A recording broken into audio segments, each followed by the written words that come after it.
Na kwingineko, wahadhiri na wanafunzi wa chuo cha walimu cha Garissa Kunradhi wameandamana chuoni humo kushinikiza vitengo vya usalama kufanya upelelezi na kuwakamata waliohusika kwenye mauaji ya Hilary Ochieng ambaye alikuwa mhadhiri katika chuo hicho. Wanafunzi sasa wametilia shaka usalama wao mikononi mwa maafisa wa polisi iwapo mhadhiri wao anauawa na wahalifu kilomita chache kutoka chuoni humo.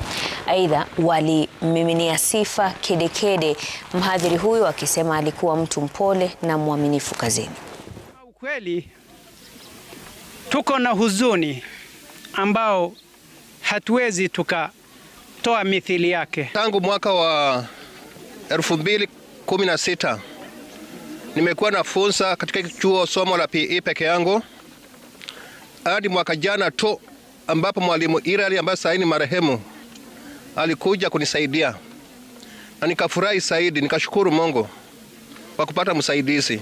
Alikuwa ni kijana kama sisi, na ukiangalia ametoka katika familia ya yatima, amestruggle na maisha, na leo hii anadungwa kisu, kisa ni simu. Sisi kama wanafunzi, je, tuko salama? Kama mwalimu wetu anaweza toka nje akadungwa kisu, sisi tunashuka huko na gari tunatembea hapa katikati ndo watu